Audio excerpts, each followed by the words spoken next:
Hey guys, Pat here, and in this video, as you can see from the title, obviously you must have clicked on it, we want to talk about net neutrality. Now, this doesn't affect Australians per se. It is something that might affect Australia down the line. I mean, potentially looking at a US as the forerunner of most changes in the industry. Whatever happens in the US somehow trickles down to to the rest of the world, looking at things like the global gag rule or anything else where the US has their grubby paws in it. The problem here is that the internet will affect pretty much the rest of the world. Most of the time services are hosted in the US, most services are coming out of the US. I mean, look at Netflix, look at HBO. These are products from the US, and most of the time, even the servers are run from the US. So somewhere down the line, some websites that are US owned, you will have trouble accessing because maybe potentially one of the telecom or internet providers in Australia could be partnered with a sister company in the US where they will uphold the US rulings on the traffic coming out of Australia. So the things I want to talk about today is really what it can affect, what net neutrality will actually do in the US for now, potentially in the future, and how it can affect us Aussies. So first of all, net neutrality was an Obama-era law that was brought around during the Obama presidency. However, both sides have agreed to that law when it came in, so I really don't like it when a lot of people say it's the Obama administration's thing. Both sides agreed, so it's not so much their law being brought in. The thing that it brought in is basically treating all internet traffic the same and treating internet providing or the actual internet as a utility, such as electricity and water. Some basically classify it as a basic human need, the access to be able to communicate with other people, and the internet itself even helps businesses and things run a lot more smoothly. I mean, just think about all the things you use the internet for today. Now, a lot of things that will have happened now with the repeal of net neutrality, which is only part of the whole picture, is basically the ability for internet providers to not have to treat all traffic equally. The rest of the classification within net neutrality is still exactly the same. As a whole, it's just this classification, it's called Title 2, that is the problem now, and that is actually a very big problem because internet is basically an empty ground. It's a whole lot of everything and a whole lot of nothing, to be honest. It's a network of interconnected computers that transfer information between each other. Now, the thing that ISPs do is connect those networks to more networks, creating what we call the internet. And well, if they can, and potentially with this ending of the clause, the second title, clause 2 of net neutrality, be able to prioritize certain traffic. So what this means, ISPs are gonna be able to slow down traffic from certain providers or certain websites and speed up traffic for other websites. Now, how do you think that's gonna work? Are they gonna slow down the traffic of their own sister or companies that are paying them money to speed up their traffic? Give Netflix, for example. Everybody knows Netflix. If, for example, a company like Verizon or AT&T decide that Netflix is hindering their network too much and they're paying too much for the bandwidth usage of their customers, they will potentially charge either Netflix or pass the charge on to the customer for them to allow Netflix to run on their networks. Now, the thing you might think about is that seems really, really bad. And do you really think companies are just gonna do that? Well, no, it's gonna come in slowly. First, they're gonna do something like get priority HD streaming for Netflix, and you might pay maybe $5 extra a month. This will bring about, well, basically the same scenario that I described before in a slower, much more acceptable way for a lot of the customers.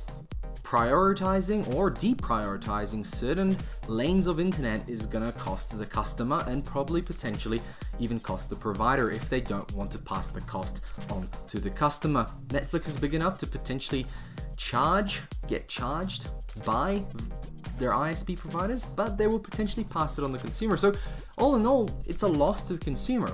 But think about it this way, if you have a small company or a small business that's potentially competing with maybe another company that somehow is connected to, let's say, an ISP or some sort of sister company over this ISP, and you're potentially providing a service very similar. Let's say it's a competition between HBO and Netflix, and Verizon owns HBO, for an example.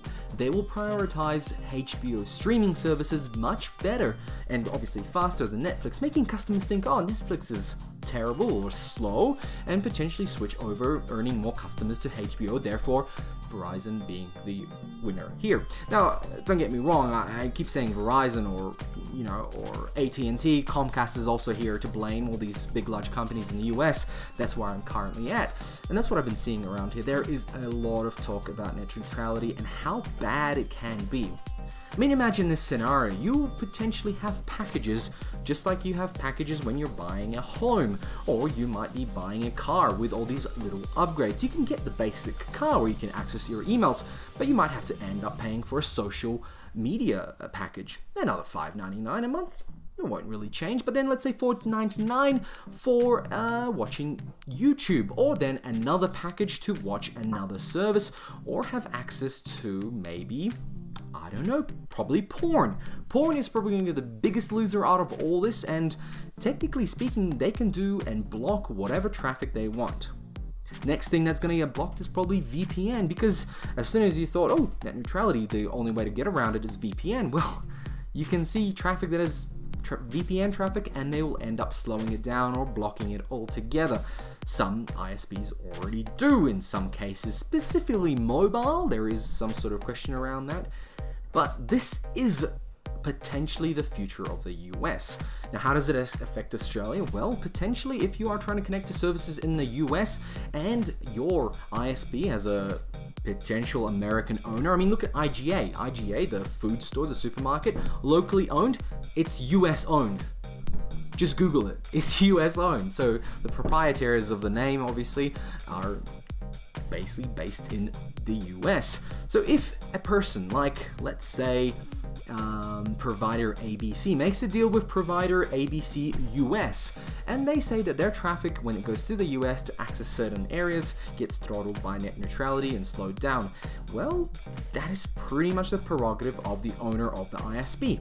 Unfortunately, a lot of content, like I said before, comes from the US. A lot of websites are based here, so it's kind of hard to sort of imagine that just because you're in a faraway land that you're not going to be affected by net neutrality. And unfortunately, as Australians, there is really nothing we can do except hope that it never happens in Australia, and I don't think it ever will. Australia has very stringent rules on protecting the customer and the consumer, and Australia has had a very good history of taking down big companies who try and take advantage of certain customers or even areas of Australian life. For example, take a look at Steam.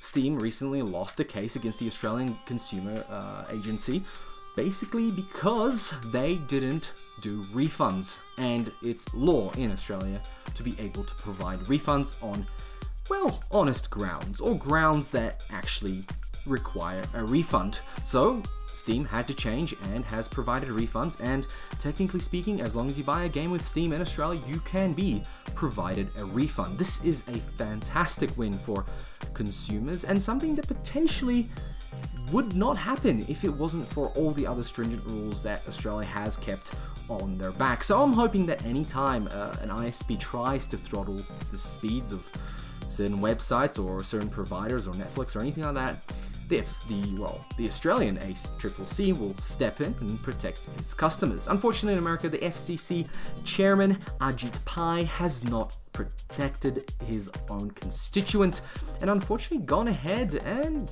from all angles, looks like he has been sold or bought out by big providers, by big ISP, big telecom, as you might as well call them. It is an unfortunate loss, but remember, net neutrality isn't just one area, it's a whole bill of titles, and this is just Title 2, which is all about the ability for ISPs to slow down or prioritize certain, I guess, tracks or lanes within the internet bubble. Amazon, Google, Facebook, Netflix, all the big providers of basically people social media or daily use or TV watching all oppose this change because they know it's going to be their customers and their users who are really going to be affected. Mainly Netflix, because Netflix accounts for a huge percentage of all internet traffic, to the point where if you're an internet provider and you're having to deal with all this Netflix traffic, you're going to be paying a whole heap. So you better hope the infrastructure can handle it, which also means another part of what net neutrality could potentially lead to. The fact that a lot of places don't have fast internet, don't have connectivity, and you saw my video about the NBN, this kind of leads into that. If you allow the ISPs to basically do this, you could potentially lead to them expanding their reach, because they might want to say that, hey, we've got the better deal out of these potential ISPs, and they might even bring in some more infrastructure into areas where there isn't. Unfortunately, this is also a pipe dream, just like the perfect internet. This is probably all about money, and if they can charge for something, they will definitely charge. Just look at all the taxes, just even here in America and even in Australia, there is plenty of taxes for every little thing you ever do.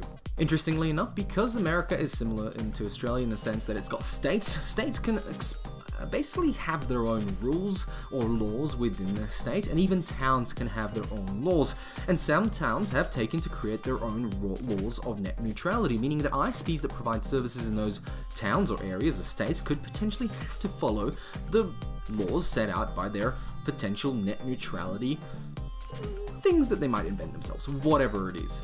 This could potentially lead to better providers, such as small businesses providing internet, but more likely is that the FCC will try and oppose these potential laws, and basically it all could fall on its face. Again, potentially another pipe dream. Another thing that is seen is that while people are paying $80 a month or $50 a month for their internet, this could actually make internet providers a lot cheaper to jump into. You might have a basic package for $10 a month, and then you just add on a Netflix or a movie watching package for another $10. Then you can add a social media package for another $10, and you might want to even add a porn package for another $10. What you'll end up with is a segmented internet that you might not end up getting a whole heap of anything, and the price potentially when you add it all up would probably be more than the original package. So, do you want a segmented internet, or do you want to just have it all in one? Well, do you pay in segmentation for water? Well, you kind of do. You pay for a service of the companies providing you water, which might be, let's say $120 from experience, and then you actually pay for the water you use, which in my experience is about $20. So technically speaking, 90% of my bill is just for providing that service. But if they were to just charge for packages of, let's say I want clean water or water without stone, or very, very pure water in different packages all up, would you go for that? Guys, thank you very much for watching my little, well, hopefully it's a little, thoughts and feelings about the recent FCC ruling about removing Title II out of the net neutrality clause created in the Obama administration era presidency. And I hope it's been a bit more helpful, but at the moment, as it stands, it probably won't affect Australia as much. But there is some thought that countries that are not potentially US will get affected in some way. Guys, keep an eye on it. I'll catch you later.